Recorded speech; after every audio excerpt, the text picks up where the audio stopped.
ஆண்டவர் இயேசு உங்கள் மேல் அன்பும் அக்கறையும் உள்ள ஒரு தேவன். பிள்ளைகள் எக்ஸாமில் வெற்றி பெறுவது மாத்திரம் அல்ல, அவனுடைய வாழ்க்கை ஆசீர்வாதமாக இருக்க வேண்டும் என்பதிலே ஆண்டவர் இயேசு கிறிஸ்து அக்கறை உள்ளவர். அதனால தான் உலகம் முழுவதிலும் இருந்து 167 நாடுகளில் இருக்கிற ஆண்டவருடைய பிள்ளைகள் ஒன்றிணைந்து உங்களுக்காக உங்களுடைய பிள்ளைகளுக்காக ஜெபிக்கிற ஒரு பாக்கியத்தை ஆண்டவர் தந்திருக்கிறார். ஸோ சில சாட்சிகளை வாசித்து வீடியோவில் 2 சாட்சியை பார்த்து நம்ம உங்களுக்காக ஜெபிக்க போகிறீங்க. உங்களுக்கு ஒரு அற்புதம் தேவை தானே, ஒரு விடுதலை தேவை, சுகம் தேவை. ஆமையா எனக்காக பிரார்த்தனை பண்ணணும்.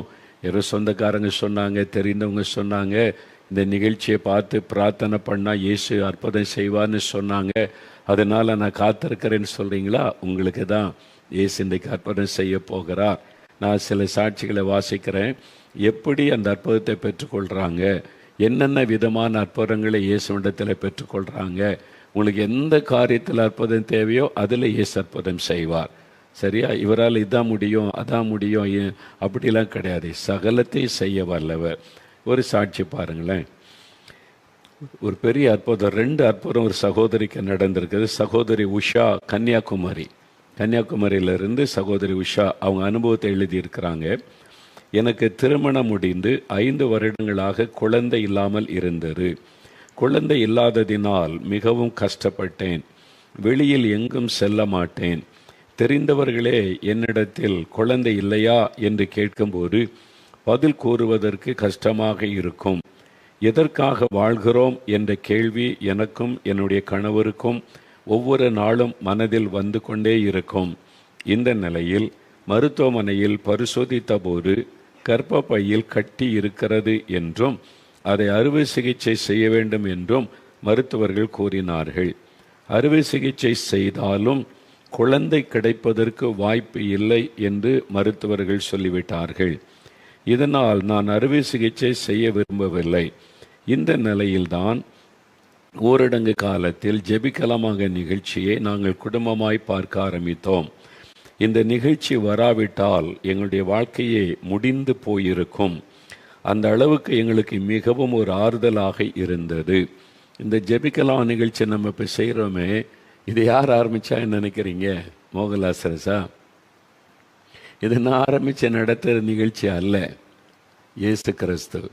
அந்த நெருக்கடியான காலத்தில் என் ஜனத்தை ஆறுதல் படுத்தணும், தைரியப்படுத்தணும், அவங்க சோர்ந்துடக்கூடாது, அவங்கள ஜெபிக்க வச்சின்னா இந்த கொள்ளை நோக்கி தப்பித்து கொள்ளலான்னு சொல்லி ஆண்டவர் ஆரம்பித்த நிகழ்ச்சி.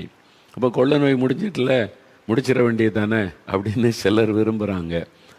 அப்போது நானும் கேட்டேன் ஆண்டவர்கிட்ட, கொள்ளை நோய் முடிஞ்சிட்டல, இதை முடிச்சிடுற ஆண்டவரேன்னு சொன்னால், இல்லை தொடர்ந்து இது செய்யப்படணும். ஏன்னா நான் லட்சக்கணக்கான மக்களை இதன் மூலம் ஆறுதல் படுத்தி அற்புதம் செய்து என்னை அவளுக்கு வெளிப்படுத்தி அவங்களை ஆசீர்வதிக்க விரும்புகிறேன்னு அவர் சொன்னதுனால, அவர் சொல்லும் வரைக்கும் இந்த நிகழ்ச்சி நடந்து கொண்டே இருக்கும்.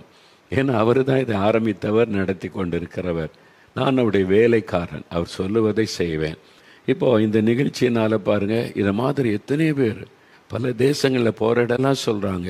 இந்த நிகழ்ச்சியை கொண்டு தான் ஆண்டவர்களை தைரியப்படுத்தினார், ஆறுதல் படுத்தினார், ஆசீர்வதித்தார் என்று. அப்படி தான் இவங்களும் சொல்லியிருக்கிறாங்க. பாருங்கள், நாங்கள் ஜெபிக்கலாமாக நிகழ்ச்சியை குடும்பமாக பார்க்க ஆரம்பித்தோம். இந்த நிகழ்ச்சி வராவிட்டால் எங்களுடைய வாழ்க்கையே முடிந்து போயிருக்கும். அந்த அளவுக்கு எங்களுக்கு மிகவும் ஆறுதலாக இருந்தது. ஒவ்வொரு நேரலை ஜெபத்திலும் ஜெப வேளையில் என் வயிற்றில் நானும் என் கணவரும் கைகளை வைத்து ஜெபித்து வந்தோம். 2021 வருடத்தில் 2021 நம்ம 20 நம்ம இந்த நிகழ்ச்சி ஆரம்பிச்சிட்டோம்ல. அப்போ 21 மருத்துவமனையில் கர்ப்பப்பையில் உள்ள கட்டியை அறுவை சிகிச்சை செய்வதற்காக மருத்துவமனைக்கு சென்றோம். மருத்துவர்கள் ஆச்சரியப்பட்டு போனார்கள். கட்டியே இல்லை. முன்பு இருந்த அந்த கட்டி இப்போ இல்லை. ஸ்கேன் பண்ணி பார்த்தா கட்டி இல்லை. ஆச்சரியப்பட்டாங்க, என்ன ஆச்சுன்னு சொல்லி. கட்டியே இல்லையே என்று கூறினார்கள். எங்களுக்கு மிகுந்த சந்தோஷமாக இருந்தது. தொடர்ந்து விசுவாசத்தோடு ஜெபித்தோம். 2023 வருடத்தில் எங்களுக்கு அழகான ஒரு பெண் குழந்தையை பெற்றெடுக்க கர்த்தர் உதவினார். மருத்துவ செலவே இல்லாமல் என் கட்டியை கர்த்தரே மறைய செய்து எனக்கு ஒரு அழகான பெண் குழந்தையை கொடுத்து என் நிந்தையையும் அவமானத்தையும் போக்கி ஆசீர்வதித்துள்ளார். தேவனுக்கே மகிமை உண்டாவதாக. 2 அற்புதம்.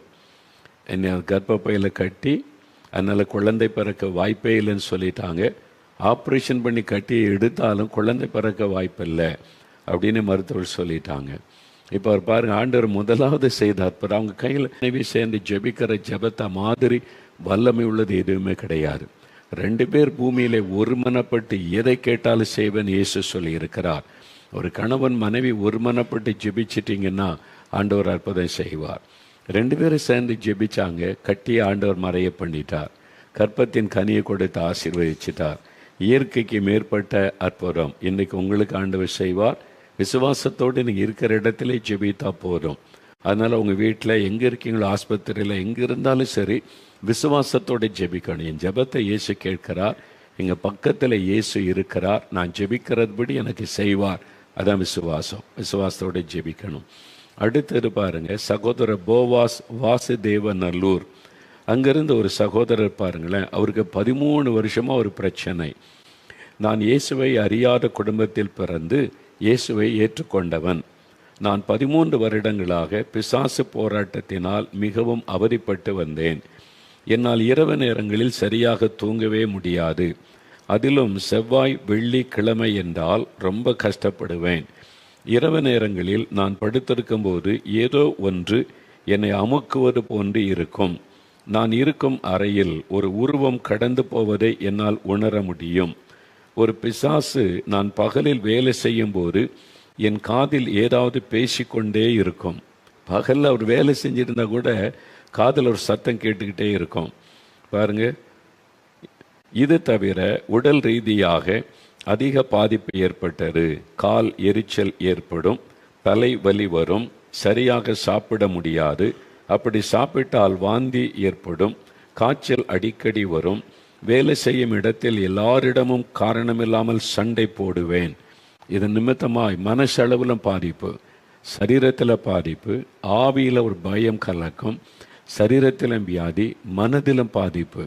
பிசாசு பாருங்க, ஒரு பயத்தை உண்டாக்கி அப்படி ஆவியில் ஒரு கலக்கம், சரீரத்தில் பாதிப்பு, மனதளவில் பாதிப்பு, எல்லாருமே எரிச்சல், சண்டை. வீட்டிலும் சந்தோஷம் இருக்காது.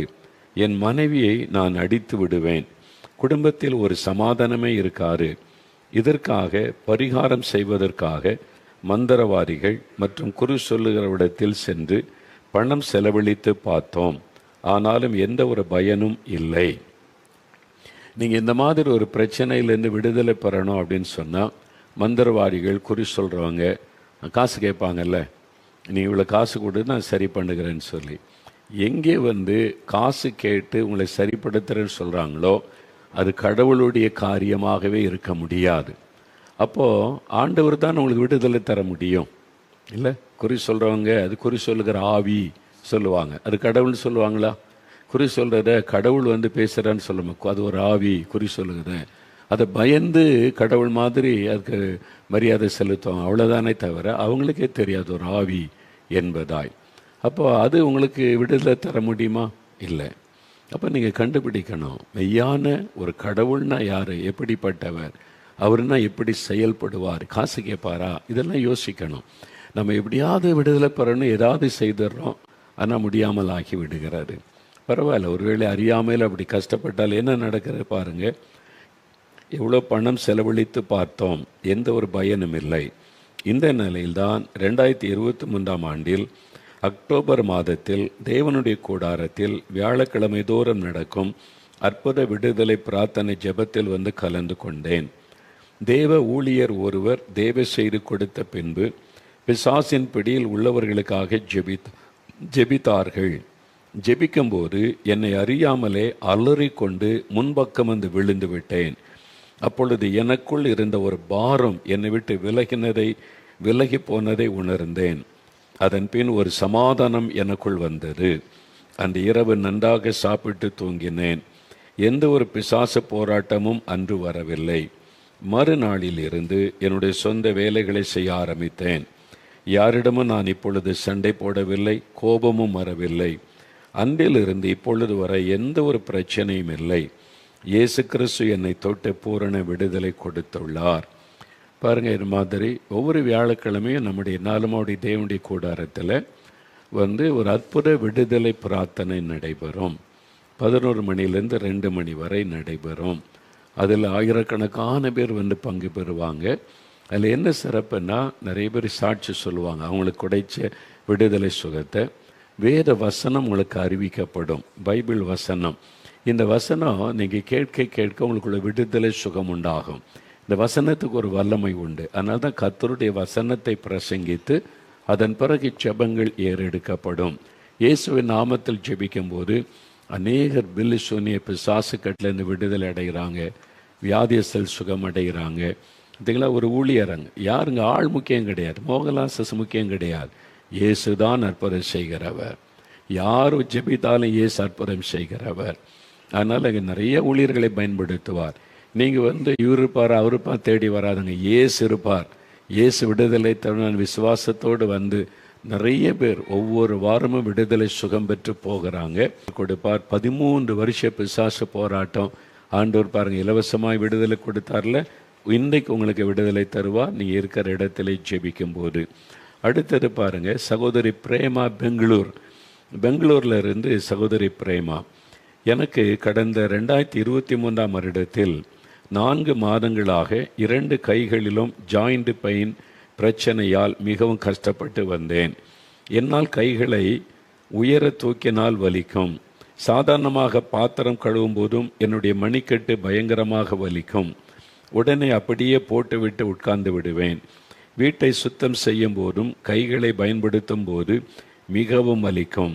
இதனால் அதிக நேரம் என்னால் வேலை செய்யவே முடியாது. பெரிய அளவில் சிகிச்சை எடுக்க வழி இல்லாததால் வலியை தாங்கி கொண்டு அவ்வப்போது மாத்திரை மட்டும் போடுவேன். ஆனாலும் திரும்ப வலி வந்துவிடும். இந்த சூழ்நிலையில்தான் 2023 பெங்களூர் பட்டணத்தில் நவம்பர் 1 நடைபெற்ற 12 மணி நேர ஜெபத்தில் கலந்து கொண்டேன். ஆரம்பம் முதலே என்னால் ஜெபிக்கவே முடியாதபடி கைகளில் வலி இருந்தது. ஆனாலும் தேசத்திற்காகவும் பெங்களூர் பட்டணத்திற்காகவும் ஜெபித்து கொண்டே இருந்தேன். கடைசி ஜெப வேளையில் ஜெபிக்க வந்த எங்களுக்காக நீங்கள் ஜெபித்தீர்கள். அப்பொழுது நான் கண்ணீரோடு, இயேசுவே என்னுடைய ஜாயிண்ட் பிரச்சனை சரியாக வேண்டும் என்று ஜெபித்தேன். நான் ஜெபிக்கிற அதே வேளையில் நீங்கள் மேடையில் இருந்து கொண்டு, பிரேமா உன்னுடைய ஜாயிண்ட் பிரச்சனை அந்த வலி இப்பொழுது மாறுகிறது, இயேசு மாற்றுகிறார் என்று என்னுடைய பெயரை சொல்லி நீங்கள் கூறினீர்கள். அப்பொழுது எனக்குள் தேவ பிரசன்னம் இறங்கியதை உணர்ந்தேன். அந்த நிமிடமே என்னுடைய கைகளில் இருந்த வலி சுத்தமாக மறைந்து விட்டது. பெரிய ஆச்சரியம், இன்று வரை எனக்கு வலி வரவே இல்லை. நன்றாக என் வீட்டு வேலைகளை செய்கிறேன், எந்த பிரச்சனையும் இல்லை. தேவனுக்கே மகிமை. தாங்க முடியாத வலி, கண்ணீர் விட்டு அழுகிறாங்க.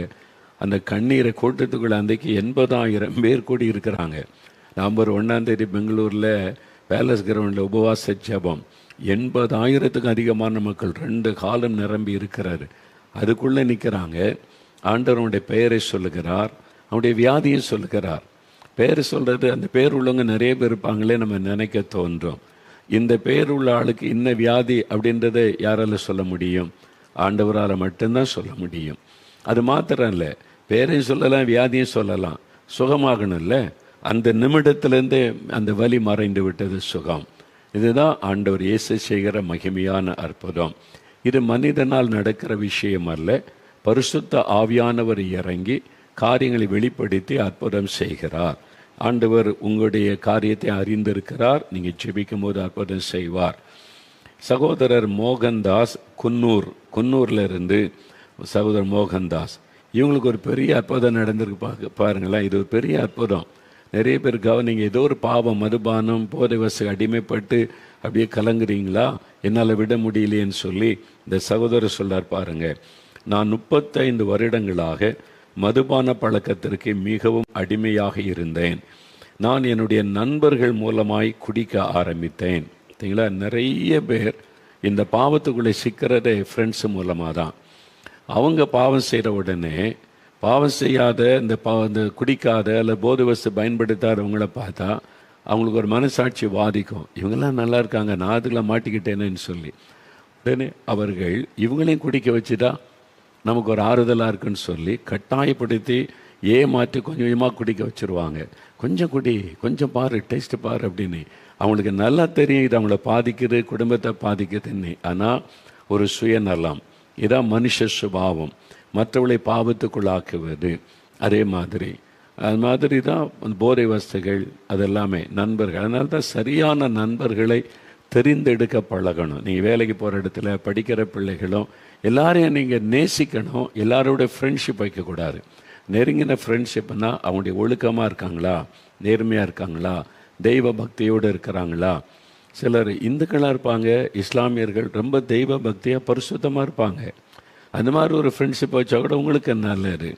அதனால் நீங்கள் கவனமாக இருக்கணும். நீங்கள் உங்களுடைய நண்பர்கள் எப்படி இருக்கிறாங்கன்னு கவனித்து அவங்களோட அதில் ஜாதி மத வித்தியாசம் எதுவுமே மத வித்தியாசம்லாம் பார்க்கக்கூடாது. வேலை செய்கிற இடத்துல, படிக்கிற இடத்துல எல்லா எண்ணத்தை சார்ந்தவங்களும் இருப்பாங்க. நம்ம எல்லாரையும் நேசிக்கணும், எல்லாரையும் சொந்தத்தை போல் நேசிக்கணும், பழகணும். அது சரி. ஆனால் தவறான நண்பர்களோட ஐக்கியம் வைக்கக்கூடாது. அதனுடைய விளைவு தான் பாருங்கள், இன்றைக்கி நிறைய பேர் பாவத்துக்குள்ளானதே தவறான பெண்களும் நிறைய பேர். நீங்கள் வேலை செய்கிற இடத்துல குடும்பம்னா பிரச்சனை இருக்கும், கணவன் மனைவிக்குள்ளே 2 நாளில் சரியாயிரும். ஆனால் நீங்கள் சோகமாக இருந்தோன்னு அவங்க பேசுவாங்க, அவங்க புருஷனை விட்டு விலகி இருப்பாங்க. உடனே உங்களை புருஷனை விட்டு பிரிக்கிற மாதிரி ஆலோசனை கொடுப்பாங்க. உங்களுக்கு நல்லதாக தெரியும், ஆனால் உங்கள் வாழ்க்கையை அதை அழிச்சிடும். ஏன்னா அவங்க பிரிஞ்சிருக்காங்கல்ல, அவங்களுடைய மனசாட்சி வாதிக்கும். இவங்களாம் நல்லா இருக்காங்களே, நான் தானே கண்ணை விட்டு பிரிஞ்சிருக்கேன், உங்களையும் பிரிச்சுட்டா. அதுக்கேற்ற மாதிரி ரொம்ப ஞானமாக பேசுவாங்க. பிசாசு ரொம்ப தந்திரசாலி. அதனால் தயவு செய்து கவனமாக இருங்க. அது மாதிரி ஆலோசனை சொல்லக்கூடிய தவறான ஃப்ரெண்ட்ஸு, சிநேகிதிகள் வேலை செய்கிற இடத்துல இருப்பாங்க, படிக்கிற இடத்துல இருப்பாங்க. கொஞ்சம் கொஞ்சமாக அவங்க இதுக்குள்ளே இழுத்துருவாங்க. ஏதோ ரகசிய பாவத்தில் இருப்பாங்க, அதை பற்றி சொல்லி பிரெயின் வாஷ் பண்ணி கொஞ்சம் கொஞ்சமாக இழுத்துருவாங்க. அது சாத்தானுடைய கண்ணி. கொஞ்சம் தெரிஞ்ச உடனே நீங்கள் விலகணும், நேசிக்கணும், ஆனால் விலகி நிற்கணும். பாருங்கள், நண்பனால் உண்டான பாதிப்பு 35 வருஷம் குடிகாரன் ஆகிட்டார் அந்த ஃப்ரெண்ட்ஸால். அவர் சொல்லுகிறார் பாருங்கள், நான் சம்பாதிக்கிற பணத்தில் பாதி கூட வீட்டிற்கு கொடுக்க மாட்டேன். எவ்வளோ பணம் வேஸ்ட் 35 வருஷத்தில். யோசித்து பாருங்கள், எவ்வளோ அந்த குடும்பம், அவருடைய மனைவி, பிள்ளைகள் எவ்வளோ பெரிய பாதிப்பை அது உண்டாக்கி இருக்கிறது. அந்த அளவிற்கு குடித்து விடுவேன். நண்பர்கள் சேர்ந்தால் எப்பொழுதும் மது போதையில்தான் இருப்போம். அதனால் வீட்டில் சமாதானம், சந்தோஷம் இருக்காது. எப்பொழுதும் எனக்கும் என் மனைவிக்கு சண்டைத்தான் ஏற்பட்டு கொண்டே இருக்கும். குடிச்சிட்டு பணத்தை வீணாக நான் எந்த மனைவியால் ஏற்றுக்கொள்ள முடியும்? நீங்கள் சொல்லுங்கள், எந்த மனைவியால் ஏற்றுக்கொள்ள முடியும்? அவங்கள ரொம்ப பாதிக்கும், பிள்ளைகளை பாதிக்கும். உங்களுடைய பாவ பழக்கம் உடைய முழு குடும்பத்தை சிதைத்து விடும். இது சாத்தானுடைய திட்டம். அந்த கண்ணியில் அகப்பட்டு கொண்டீங்களா? இன்றைக்கு உங்களுக்கு விடுதலையின் நாள். அவர் சொல்கிறார், நான் குடிப்பதினால் 2 முறை இருதய அடைப்பு பிரச்சனை ஏற்பட்டது. அறுவை சிகிச்சையும் செய்துள்ளேன். மரணம் வரை சென்று திரும்பி வந்துள்ளேன். ஆனாலும் தொடர்ந்து குடிக்கத்தான் செய்தேன். மருத்துவர்கள் ஆலோசனை கூறியும் நான் குடியை விடவில்லை. என்னால் குடியை விட முடியவில்லை என்ற காரணத்தினால் ஜெபிக்கலாமாக நிகழ்ச்சியை 2020ஆம் வருடம் டிசம்பர் மாதம் குடும்பத்தில் உள்ளவர்கள் என்னை பார்க்க வைத்தார்கள். விட முடியலை தான் நிறைய பிரச்சனை. கொஞ்சம் கொஞ்சமாக போய் கண்ணில் அகப்பட்ட பிறகு நம்மால் அந்த பாவத்திலேருந்து விடுவித்து கொள்ள முடியாது. மதுபானம், போதை வஸ்துகள், சில ரகசிய பாவங்கள், அதிலேருந்து உங்களை விடுவித்து கொள்ளவே முடியாது. இப்போ செல்ஃபோன் அடிமைத்தனம் நிறைய பேர் அடிமையாக்கி விட்டது. அது இல்லாமல் இருக்க முடியல. அது இல்லைன்னா பைத்தியம் பிடிச்ச மாதிரி இருக்குன்னு சொல்கிறாங்க. அது அடிமைத்தனம். அதுக்கு பின்னால் இருப்பது அடிமைத்தனத்துக்குள்ளே கொண்டு வருகிற ஒரு ஆவி. அந்த ஆவி தான் அந்த பொருளை பயன்படுத்தி, ஆட்களை பயன்படுத்தி பாவத்துக்கு அடிமையாக்குகிறது. அப்போ விடுதலை கொடுக்க ஒருவர் தேவை. அதுக்கு தான் இயேசு வந்தார். இயேசு கிறிஸ்து விடுதலையாக்கினால் மெய்யாகவே விடுதலை ஆவீர்கள். யோவான் 8:36 இயேசுவை சொல்லுகிறார். வேறு யாரும் இப்படி ஒரு வார்த்தை சொன்னதே கிடையாது. பக்தியா இருங்க, அன்பா இருங்க, எல்லா மதமும் சொல்லுங்க. இதெல்லாம் பொதுவாக எல்லாரும் சொல்லுவாங்க. பக்தியா இருங்க, நீங்கள் அன்பா இருங்க, எல்லாத்தையும் நேசமாக இருங்க, மனிதாமனத்தோடு இருங்க. இந்த வார்த்தையில் எல்லாம் அழகழகாக சொல்லுவாங்க. பிரச்சனை என்ன, விட முடியலையா? ஒரு சின்ன ஒரு துண்டு பீடியை விட முடியல. இதான் மனுஷனுடைய பிரச்சனை. அதுக்கு யாராவது சொல்யூஷன் கொடுக்குறாங்களா? இல்லை, பரவாயில்ல அப்படின்னு எல்லாத்தையும் செஞ்சுக்க. வாரத்தில் ஒரு நாள் பக்தியை சாமி கும்பிட்டுக்க. நீ பக்தியாரு, ஒரு நாள் சர்ச்சுக்கு போ, பக்தியை சாமி கும்பிடு. தப்பி போன ஆடுகளை தவி போனேன் தாவி போனேன்னு சொல்லி ஜெபிச்சுட்டு போகிறோம். இல்லை, அதல்ல. விடுதலை கொடுக்கிற ஒரு ஆண்டவர் இருக்கிறார். அவர் தான் ரட்சகர். யாரால் விடுதலை கொடுக்க முடியும் தெரியுமா? அந்த பாவத்துக்கு ஒரு பரிகாரத்தை உண்டாக்கினவர், அவரால் தான் விடுதலை கொடுக்க முடியும். அதனால் இயேசு நம்முடைய பாவத்துக்காக சிலுவையிலே தன்னை பலியாய் கொடுத்த, ரத்தம் சிந்தி உயிர்த்தெழுந்தார். அவர் மட்டும்தான் விடுதலை கொடுக்க முடியும். மற்ற எல்லாருமே எல்லா மதமும் பாவ மன்னிப்பு தான் சொல்லுது, பரிசுத்தத்தை தான் சொல்லுது, சமாதானம் சொல்லுது, சொல்லும் எல்லாமே. யார் சமாதானம் கொடுக்கறது? யார் விடுதலை கொடுக்கறது? யார்கிட்ட போகிறது? அதுதான் ஒரு நபர், இயேசு என்கிற ரட்சகர். அவர் மதத்தை ஸ்தாபிக்கலை, மதத்தை பேசலை. அதனால தான் நான் மதத்தை பற்றி பேசுவதில், மதத்தின் மேலே எனக்கு நம்பிக்கை கிடையாது. கிறிஸ்தவ மதம், அந்த மதத்தின் நம்பிக்கை கிடையாது. அதில் எத்தனை குடிகாரர் இருக்கான், துன்மார்க்கர் இருக்கான். அது மாதிரி சில பிஷப்பு போதகன்னு சொல்லி குடித்து வெறிச்சு ஏமாற்றி கொண்டிருக்கிற ஆட்களும் இருக்கிறாங்க. அதெல்லாம் காரியம். இயேசு என்கிற ரட்சகர் நம்முடைய வாழ்க்கையில் வந்தால் விடுதலை, ஒரு அற்புத மாற்றம். அதை தான் நான் சொல்லுகிறேன். அப்போ விடுதலை கொடுக்க எனக்கு முடியல, இதுதான் பிரச்சனை. அவர் சொல்கிறார்ல, விட முடியவில்லை. அப்போ தான் ஜெபிக்கலாம் நிகழ்ச்சியை 2020 வருஷம் டிசம்பர் மாதம் என்னை குடும்பத்தில் உள்ளவர்கள் பார்க்க வைத்தார்கள். அப்பொழுது நீங்கள் சொன்னபோது தான் மது பழக்கங்கள், போதை வஸ்துகள் எல்லாம் இயேசுவுக்கு பிரியமில்லாத காரியம் என்பதை நான் புரிந்து கொண்டேன். பார்த்தீங்களா?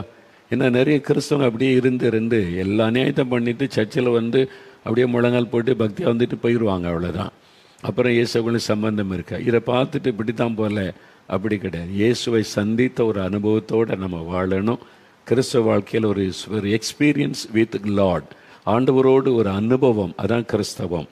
பார்த்தீங்களா? அவர் சொல்கிறார், நான் அப்போ தான் புரிந்து கொண்டேன். ஒவ்வொரு நேரலை நிகழ்ச்சியையும் நான் தொடர்ந்து பார்த்து என்னை ஒப்பு கொடுத்து ஜெபித்தேன். ஆண்டவரே, என்னை ஒப்பு கொடுக்குறேன், விடுதலை கொடுங்க, எனக்கு பாவம் மன்னிப்பை கொடுங்க, பாவத்தை விடுதலை கொடுங்க, என்னை ஒப்பு கொடுக்குறாரு. ஒப்பு கொடுத்து ஜெபித்தேன். பெரிய ஆச்சரியம், நான் ஜெபித்த ஒரே மாதத்திலேயே மதுபானத்தில் இருந்த ஆசை என்னை விட்டு போனது.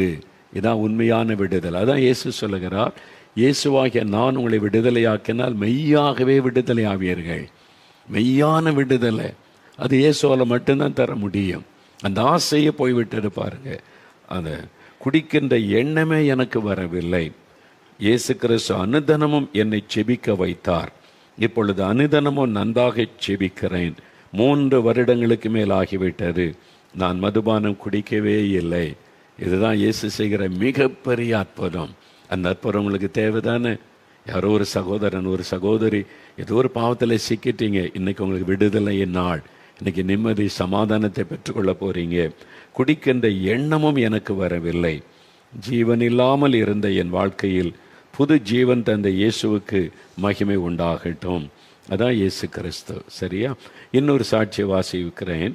ஒரு வாலிப மகள் ஜெனிட்டா ரூத், திருவள்ளூர்லேருந்து ஒரு மகள். நான் இயேசுவை அறியாத குடும்பத்தில் பிறந்தவள்.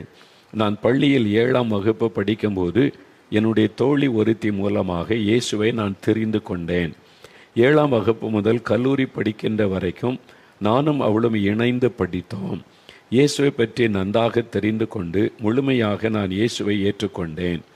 இயேசுவை பற்றி தெரிந்திருந்தாலும் அவருடைய வழிகளை நான் பின்பற்றவில்லை. அதான் நல்ல கவனிங்க. இயேசுவை பற்றி நிறைய பேருக்கு தெரியும், ஆனால் இயேசுவை தெரியுமா? அதான் இயேசுவை பற்றி தெரிஞ்சிருந்தானே பிரயோஜனம். அவரை நேரடியாக சந்திக்கணும், அவரை பின்பற்றணும். தான் அந்த மகள் எழுதியிருக்கிறாள். நான் பின்பற்றவில்லை. நான் உலகத்தோடு என் இஷ்டம் போல் வாழ்ந்து கொண்டிருந்தேன். இந்த நிலையில்தான் என் சரீரத்தில் ஒரு பலவீனம் ஏற்பட்டது. நான் பெருமையாக நினைத்த என் தலைமுடி உதிர ஆரம்பித்தது. என்னுடைய இரத்தத்தில் அளவு குறைய ஆரம்பித்தது. உடல்நிலை மெலிந்து ஒவ்வொரு நாளும் சோர்வோடு தான் வாழ்ந்து வந்தேன். 10 நிமிடம் கூட என்னால் நின்று யாரிடமும் பேச முடியாது.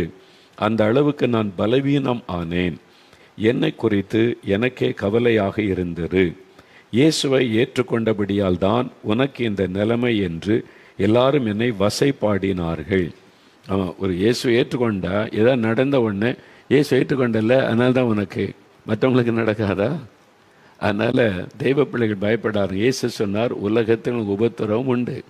நம்ம இயேசுவை ஏற்றுக்கொண்டு அவரோடு வாழ்ந்தாலும் நமக்கும் உபத்திரம் உண்டு, பாடு உண்டு, சில சமயம் வியாதி வரும், பிரச்சனை சந்திக்கணும். ஆனால் அது நிரந்தரம் அல்ல.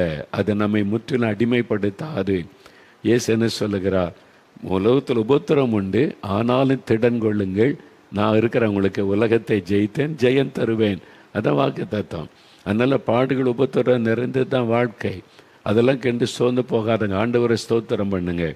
பாருங்க, இந்த சூழ்நிலையில் தான் ஜெபிக்கலாமாங்க நிகழ்ச்சியை ஓரிடங்கு காலத்தில் பார்க்க ஆரம்பித்தேன். அப்பொழுதுதான் நீங்கள் இயேசுவை பற்றி தெளிவாக எனக்கு புரிய வைத்தீர்கள். இயேசுவை சரியாக அறியாதது தான் இன்னைக்கு பிரச்சனை. கிறிஸ்தவனுடைய பிரச்சனை அதுதான், சில ஊழியக்காரங்களுடைய பிரச்சனை அதுதான். இயேசுவை பற்றி சரியாக அறிந்து கொள்ளாதது தான் நிறைய பேருடைய பிரச்சனை. சும்மா தெரியும் அவ்வளோதான் இயேசு அவ்வளோன்னு, ஆனால் முழுமையாக அவரை பற்றி தெரியாதது. தெரிந்து கொண்டால் நம்முடைய வாழ்க்கை இனிமையாக மாறும். நான் எந்த அளவுக்கு இயேசுவை துக்கப்படுத்தி இருக்கிறேன் என்பதை உணர்ந்து ஒப்பு கொடுத்து ஜெபித்தேன். ஒவ்வொரு நாளும் என்னுடைய ஜெப வாழ்க்கை மாறியது. கர்த்தர் என்னை அபிஷேகித்தார், தீர்க்க தரிசன வரங்களை கொடுத்தார், அனுதினமும் என்னுடன் பேச ஆரம்பித்தார். அதான் இயேசு. தினந்தோறும் அவர் நம்மோடு பேசுவார். ஒரு மனிதன் பேசுகிற மாதிரி அவர் ஆவியாக இருக்கிற தேவன். நம்முடைய ஆவியில் தான் அவருடைய குரலை கேட்க முடியும். நமக்குள் இருக்கிற ஆவிக்குரிய மனிதன். இப்போ ஒரு செத்து போயிட்டானே, ஆவி போயிட்டியா, அவ்வளோதான் சவான்னு சொல்கிறாங்கல்ல. மனுஷனுக்குள்ள ஒரு ஆவி, அது இருக்க வரைக்கும் தான் நம்ம உயிரோடு இருப்போம். ஆவி போயிட்டா முடிஞ்சது. அந்த ஆவியோட தான் பரிசுத்த ஆவியினர் மூலமாய் ஆண்டவர் நம்மோடு பேசுவார். அது ஆவியில் கேட்கிற குரல். அந்த அனுபவத்துக்குள்ளே வந்துட்டிங்கன்னா ஆண்டவர் பேசுகிறத நீங்கள் இனிமையாக கேட்க முடியும். கண்ணு மூடி நீங்கள் ஜெபிப்பீங்க, நீங்கள் ஆண்டவரோடு பேசுவீங்க, அவர் உங்களுடைய பேசுவதை உணர முடியும். இந்த மகள் பார்த்தீங்களா, அனுதினமும் என்னுடனே பேச ஆரம்பித்தார். என் மனதில் சமாதானம் பிறந்தது.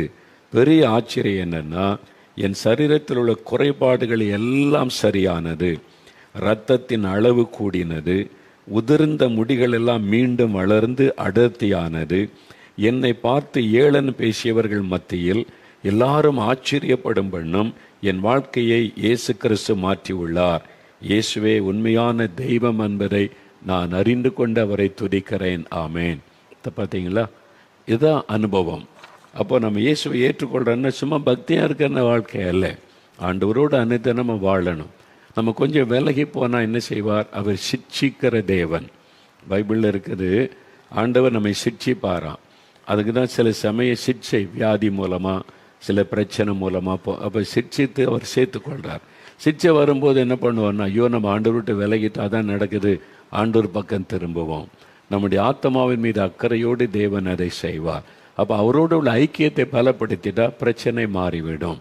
அதனால் உங்களுடைய ஆவிக்குரிய வாழ்க்கையை சரிப்படுத்துங்க, மற்றதெல்லாம் சரியாகும். எல்லாமே பிரச்சனை, போராட்டம், நெருக்கம், கவலை, கண்ணீர், உபத்திரவம், சோர்வு எல்லாமே உங்களுடைய ஆவிக்குரிய அனுபவத்தோடு சம்பந்தப்பட்டது. ஆண்டவருக்குள்ள உங்களை ஐக்கியம், இந்த ஆவிக்குரிய காரியம் சரியாயிட்டாலே மற்ற எல்லாமே அப்படியே டக்கு டக்கு டக்கு என்று மாறுவதை நீங்கள் பார்க்க முடியும். அதனால் வெறும் பக்தியாக இருப்பதல்ல கிறிஸ்தவ வாழ்க்கை. அதனால் சும்மா பக்தியாக இருக்கிறேன், கடவுள் நம்பிக்கையாக இருக்கிறேன், அது எல்லோரும் தான் சொல்லுவாங்க. அதெல்லாம் குடிக்கிறோன்னு சொல்கிறான், லஞ்சம் வாங்குறோன்னு சொல்கிறான், ஊழல் பண்ணி நாட்டையே கொள்ளடிக்கிறவங்க கூட பக்தியாக தானே இருக்கிறான். நீ பாருங்களேன், நம்ம பணத்தை கொள்ளையடித்து கோடி கோடியை சம்பாதிக்கிறவனு வெளிநாட்டுக்கு தப்பி ஓடினாலும் அங்கே போய் பக்தியாக தானே இருக்கிறான். பக்தின்னு மாறலையே. பக்தியாக இருக்கிறதெல்லாம் காரியம். ஆண்டவருக்கு பயந்து மெய்யான ஆண்டவரோட தொடர்பில் இருந்தால் அவர் சொல்லுவார், நீ ஊழல் பண்ண தப்பு தம்பி, திரும்பி கொடு பணத்தை, லஞ்சம் வாங்கின தப்பு திருப்பி கொடு, இதெல்லாம் சரிப்படுத்தின்னு சொல்கிற ஒரு ஆண்டவர் இருந்தால் அவர் தான் ஆண்டவர். அப்படி ஆண்டவர் சொல்கிறாரா பாருங்கள். அதனால் காரியத்தை சரிப்படுத்த சொல்லுவார். இயேசு கிறிஸ்துகிட்ட வந்தால் எவ்வளோ வேணாலும் ஊழல் பண்ணிக்க, வந்து காணிக்க மட்டும் தந்துருப்பா அப்படின்னு சொன்னால் அவர் எப்படி கடவுளாக இருக்க முடியும்? இயேசுகிட்ட அதெல்லாம் நடக்காது. நாட்டையே கொள்ளையடிச்சிட்டு இன்றைக்கி 1 கோடி ரூபா ஊழியத்தை காணி கொடுக்கனா இயேசு அதை ஏற்றுக்கொள்ளவும் மாட்டார். அதனால் நீங்கள் புரிந்து கொள்ளுங்க, இயேசு கிறிஸ்து அப்படின்னா அவர் மெய்யான ஆண்டுன்னு சொல்ல காரணமே இந்த சாட்சியெல்லாம் பார்க்குறேன். அவர் உணர்த்துவார், பாவத்தை சரிப்படுத்துவார், வாழ்க்கையை மாற்றுவார், எது அவசியம் என்பதை கற்றுக் கொடுப்பார். அதுதான் சரி. இப்போ 2 சாட்சியை வீடியோவில் பார்க்க போகிறீங்க. ஒன்று சகோதரர் லாரன்ஸ், மும்பை பட்டணத்திலிருந்து சகோதரர் லாரன்ஸ். அவருக்கு 30 வருஷம் ஒரு பிரச்சனை, அது எப்படி ஆண்டு சுகமாக்கினார் பார்க்க போகிறீங்க. 30 வருஷ வியாதி, அது எவ்வளோ அலர்ஜி வியாதி, சைனஸ் ப்ராப்ளம், 30 வருஷம் எவ்வளோ கஷ்டம் இல்லை? ஊரல் அவருடைய அதை நீ உணர்ந்து பார்த்தா தெரியும். ப்ராக்டிக்கலாக அவங்களுடைய லைஃப்பில் எவ்வளோ கஷ்டப்பட்டுருப்பாங்க. 30 இயர்ஸ் எப்படி சுகம் கிடைச்சிது? இன்றைக்கி 3 வருஷமாக சுகமாக இருக்கிறாங்க. அந்த வியாதியே இல்லை. 30 வருஷம் இந்த வியாதி ஆண்டவர் மாற்றி சுகமாக வச்சிருக்கிறாரு. எப்படி நடந்தது? தன் பாவத்தை மறைக்கிறவன் வாழ்வடைய மாட்டான், அறிக்கை செய்து விட்டு விடுகிறவன் இரக்கம் பெறுவான். நம்முடைய பாவம், ஆண்டவருக்கு பிரியமில்லாத காரியங்கள், ஆண்டவருக்கு நமக்குள்ள தொடர்பை அது அறுத்து விடும். அதை முதல்ல சரிப்படுத்தணும். அப்போ தான் ஜெபம் கேட்கப்படும். நான் எல்லா அநேகத்தமிழ் பக்தியாக போய் சாமி கும்பிட்டு காணிக்க போட்டோன்னே எல்லாம் நடந்துடும், அப்படியே அல்ல. அவர் பரிசுத்தமுள்ள தேவன். நம்மகிட்ட எதிர்பார்ப்பது, நீ பாவத்தை விட்டு மனம் திரும்ப மகளே, மகனே, நான் அவனை குணமாக்குறேன்னு சொல்கிறார். மனம் திரும்பின உடனே பாருங்கள், அவர் கண்ணீரோடு அழுது ஒப்பு கொடுத்தார். நீங்கள் மனம் திரும்ப ஒப்பு கொடுக்கும் போதே ஆவியானவர் அங்கே செயல்படுவார். பரிசுத்த ஆவியானவர் செயல்பட்டு தான் இருதயத்தை உடைத்து கண்ணீரோடு ஜெபிச்சாங்க. அன்றைக்கோடு வியாதி போய்விட்டது. இன்றைக்கி உங்கள் வாழ்க்கையில் ஏதோ ஒரு பாவம், பெருமை, பொறாமை, எரிச்சல், அடுத்தவளை பற்றி புறங்கூறிக்கிட்டே இருக்கிறது, காசிப் பண்ணுவது, வீடு விடா போய் மற்றவங்களை பற்றி பேசுகிறது, உங்களுடைய வார்த்தையினால் அடுத்தவங்களை உள்ளத்தை காயப்படுத்துவது, லஞ்சம், ஊழல், அநியாய சம்பாத்தியம், இந்த மாதிரி காரியங்கள் உலகத்தில் நடக்கிறதானே இல்லை. ஆண்டவர் தனக்கென்று ஒரு கூட்டம், பரிசுத்தமாய் வாழ்கிற கூட்டத்தை வச்சிருக்கிறார். அதை உணர்ந்து நீங்கள் மனம் திரும்பி ஒப்பு கொடுத்துட்டா உடனே உங்களுக்கு விடுதலை, சுகம். இன்னொரு சாட்சியை நம்ம கேட்க போகிறோம். சகோதரி சாந்தி ஜஸ்டின், சென்னை. இவங்களுக்கு ஒரு பெரிய அற்புதம் நடந்திருக்கு பாருங்களேன். உங்கள் சரீரத்தில் ஏதோ ஒரு கட்டி, கேன்சர் கட்டி, தைராய்டு கட்டி, டிபி கட்டிகள், கர்ப்பப்பையில் கட்டி, ஏதோ ஒரு பிரச்சனை உங்களை பயமுறுத்திக்கிட்டே இருக்குதா? இவங்க வாழ்க்கையில் என்ன நடந்துன்னு சொல்கிறாங்க பாருங்கள். மவுத் கேன்சர், வாய்க்குள்ளே கேன்சர் கட்டி. நான் சிலரை பார்த்துருக்கிறேன். என் ஊழியத்தின் ஆரம்ப நாட்களில் கூட ஜெபிக்க, வாய்க்குள்ளே கேன்சர்னாங்க. அப்படியா அப்படின்னு பார்க்கலாமா அப்படின்னு கேட்டேன். வாயை திறந்தால் அந்த கட்டி இருக்கிறது புண்ணாக இருந்து தெரிந்தது. ரொம்ப பாரம். நான் பாரத்தோடு அவங்களுக்கு ஜெபிக்க ஆண்டவர் உதவி செய்கிறார். அடுத்த நாள் காமிக்கிறாங்க, அந்த கட்டி இல்லை. அவ்வளோ சந்தோஷம் அவங்களுக்கு. அதே மாதிரி தான். இது மாதிரி இயேசு எவ்வளோ அற்புதமானவர் தெரியுமா? நீங்கள் ருசித்து பாருங்களேன். அவர் இப்போ விசுவாசோடு கூப்பிட்டு பாருங்களேன். இவங்க ஒரு கேன்சர் வியாதி கட்டி, வாய்க்குள்ளே அந்த கட்டி, இன்னும் சில மாதம்தான் உயிரோடு பண்ணி மரண பயம்லாம் வந்துட்டு உண்மையாக ஜெபம் பண்ணாங்க. இயேசுவே, நீ விசுவாசத்தோடு நீங்கள் ஜெபிச்சா போதும், கட்டி மறைந்து விட்டு பாருங்க. அதான் இயேசு கிறிஸ்து. நிறைய பேருக்கு அப்படி நடக்கிறதை நான் ஊழிய பாதையில் பார்க்கிறேன். உங்களுக்கு செய்வார். இன்றைக்கு கேன்சர் நிமித்தம் பயந்து கொண்டு இருக்கிறீங்களா? அவங்க மேலே நீங்கள் கை வைத்து ஜெபிங்க, அல்ல நீங்கள் கை வைத்து ஜெபிக்கணும். விடுதலை. இப்போ என்ன செய்ய, முதல்ல பாவத்திலேருந்து எனக்கு விடுதலை வேணும். இந்த மதுபானம், போதை வஸ்துகள், இந்த செல்ஃபோன் அடிமைத்தனம், பாவ பழக்கம், எனக்கு விடுதலை வேணுன்றவங்க இதயத்தில் கை வைத்து, இயேசுவே, எனக்காக சிலுவையில் ரத்தம் சிந்தினீங்கல்ல, உங்கள் ரத்தத்தினால என்னை கழுவி பாவத்திலிருந்து விடுதலை கொடுங்க அப்படின்னு ஜெபிக்கணும். வியாதி உள்ளவர்கள் வியாதி இடத்தில் கை வைத்து ஜெபிக்கணும். அல்லது வீட்டில் உள்ளவங்க வியாதியஸ்தர் மேலே நீங்கள் கை வைத்து அவங்களுக்காக ஜெபிக்கணும். குட்டி பிள்ளைகள் ஜெபிச்சா கூட இயேசு அற்புதம் செஞ்சிருவார். உங்கள் அப்பாவுக்கு, அம்மாவுக்கு, தாத்தா, பாட்டிக்கு ஜெபிக்கணும். கை வைத்து, ஏசப்பா தொடுங்க, ஏசப்பா குணமாக்குங்கன்னு ஜெபிச்சா உடனே மறைஞ்சிரும். இயேசு அற்புதம் செய்திருவார் பாருங்களேன். இயேசு அவ்வளோ அற்புதமானவர். நேற்று காலை மதுரையில் உபவாச ஜெபம், சனிக்கிழமை சார் வின்சென்ட் ராஜன் ஒழுங்கு பண்ணியிருந்தாங்க. நான் சொன்னேன், நான் ஜெபிக்க மாட்டேன், நீங்களே ஜெபிங்க, இயேசு அற்புதம் செய்வாருன்னு. ஒரு சகோதரருக்கு பல வருஷமாக உடம்பில் 2-3 இடத்துல கட்டிகள். அப்போ ஜெபிச்சு முடித்து பார்த்தா கரைந்து காணலை, 3 கட்டியும் காணவில்லை. அவர் சொல்ல, எப்படி நடந்ததுன்னு கேட்டால், என் மனைவியும் என் குழந்தையும் ஜெபிச்சாங்க. பார்த்தீங்களா? நான் ஜெபம் பண்ணல. நான் சொல்லிட்டேன், நான் ஜெபம் பண்ண மாட்டேன், நீங்கள் தான் ஜெபிக்கணும்னு சொல்லி. நேற்று நிறைய பேர் சாட்சி சொன்னாங்க. அதை மாதிரி இயேசு எவ்வளோ அற்புதங்களை செஞ்சுக்கிட்டு இருக்கிறார் தெரியுமா? உங்கள் வீட்டுக்கு இப்போ வந்திருக்கிறாரு, உங்கள் பக்கத்தில் இருக்கிறாரு. நீங்கள் விசுவாசத்தோட, இயேசுவே இன்றைக்கு எங்கள் வீட்டில் ஒரு அற்புதம் செய்யுங்க. நீங்கள் 5 நிமிஷம்தான் டைம், ரொம்ப நேரம் தேவையில்லை. முடிஞ்சால் முழங்கால் படியிடுங்க, அல்லது அப்படி பழக்கம் இல்லையா, நான் உட்கார்ந்து கொண்டே இருதயத்தில் கை வைங்க. இயேசுவே, என் பாவத்தை மன்னிங்க, பாவத்தில் இந்த விடுதலை தாங்க. இனிமேல் இந்த மதுபானம் எனக்கு வேண்டாம், போதை வஸ்துகள் எனக்கு வேண்டாம், இந்த செல்ஃபோன் அடிமைத்தனம் எனக்கு வேண்டாம், இந்த தவறான நண்பர்கள் அவங்களால நான் பாதிக்கப்பட்டுட்டேன், எனக்கு விடுதலை கொடுங்க. கேளுங்க. என் கணவருக்கு விடுதலை கொடுங்க, மகனுக்கு விடுதலை கொடுங்க. இயேசுவே சுகம் தாங்க. ஜெபம் பண்ணுங்க. இயேசுவின் பெயரை சொல்லுங்க. இயேசுவே மன்னியும், இயேசுவே இறங்கும், இயேசுவே விடுதலை தாரும், இயேசுவே சுகம் தாரும், இயேசுவே உங்களுடைய தள்ளுமுள்ள கரத்தினால் தோடும். ஜெபிங்க. உங்களுடைய ஜெபம் கேட்கப்படுது. நீங்கள் கண்களை மூடி ஜெபிங்க. எண்ணம் சிதறாமல் இருக்க இருதயத்தில் இயேசுவை நினைத்து ஒரு மனதோடு நீங்கள் ஜெபிச்சாதான் நீங்கள் அற்புதத்தை பார்க்க முடியும். அதனால் கண்களை மூடி ஒரே 2 நிமிஷம் தான் ஜெபம் பண்ணுங்க. இயேசுவின் பெயரை சொல்லுங்க. ஆண்டவருடைய கரம் தொடுகிறது. ஆண்டவருடைய வல்லமை உள்ள கரம் உங்களை தொடுகிறது. இப்பொழுது நீங்கள் சுகம் அடைகிறீங்க. இயேசுவுக்கு நன்றி சொல்லுங்க. கட்டிகள் மறைகிறது. இயேசு கிறிஸ்துவின் நாமத்தில் கேன்சர் கட்டிகள் மறைகிறது. கழுத்தில் காணப்படுகிற, தொண்டை பகுதிகளில் காணப்படுகிற தைராய்டு கட்டிகள் இயேசுவின் நாமத்தில் மறைகிறது. சகோதரி சுகத்தை பெற்றுக்கொள்ளுகிறீங்க இயேசு கிறிஸ்துவின் நாமத்தில். மார்பில் இருக்கிற கட்டி மறைகிறது. வாலிப மகளே, எதிர்காலத்தை குறித்து கலங்குகிறாய், அது மறைகிறது இயேசு கிறிஸ்துவின் நாமத்தில். கர்ப்பப்பையில் இருக்கிற கட்டி மறைகிறது. நீங்கள் கை வச்சு பார்த்தா அந்த அடி வயிற்றில் அந்த கட்டி தெரியும், அது மறைகிறது இயேசு கிறிஸ்துவின் நாமத்தில். தலையில் கட்டி இயேசுவின் நாமத்தில் இப்பொழுது மறைகிறது. விடுதலை இயேசுவின் நாமத்தில் பெற்றுக்கொள்றீங்க. யாரோ ஒருவர் கண்ணுக்குள்ள ஒரு சிறிய கட்டி தோன்றி இருக்கிறது, அதை குறித்து ஒரு பயம் வந்துவிட்டது. அந்த கட்டி இயேசுவின் நாமத்தில் மறைந்து போகிறது. விடுதலை இயேசுவின் நாமத்தில். இயேசுவே தொடும், குணமாக்குன்னு கேளுங்க. இப்பொழுது ஜாயிண்ட் எலும்புகள் இருக்கிற வலி மறைகிறது. விரல்களில் உடைய ஜாயிண்டுகளில் உண்டாகிற அந்த வலி மறைகிறது இயேசுவின் நாமத்தில். ஆத்தரைட்டிஸ் மறைகிறது. சகோதரி, விடுதலை பெற்றுக்கொள்றீங்க. இயேசுவுக்கு ஸ்தோத்திரம்னு சொல்லுங்க. இயேசுவே நன்றி, இயேசுவே என்னை தொடுகிறதற்காக ஸ்தோத்திரம்னு சொல்லுங்க. உங்களுக்கு விடுதலை பெற்றுக்கொள்ளுகிறீர்கள். வியாதி மறைகிறது. இப்போ அவங்களுடைய குழந்தைகள், சிறு பிள்ளைகள், வியாதிப்பட்ட குழந்தைகளுக்காக ஜெபிக்கிறீங்க. விடுதலை இயேசுவின் நாமத்தில். குழந்தைகள் சுகம் அடைகிறாங்க. தலையில் கை வைத்து ஜெபிங்க. இயேசுவின் நாமத்தில் என் குழந்தைக்கு சுகம் உண்டாகட்டும், இயேசுவின் கரம் தொடட்டும். அப்படி சொல்லுங்க. இயேசுவே உங்கள் கரத்தினாலே தொடுங்க.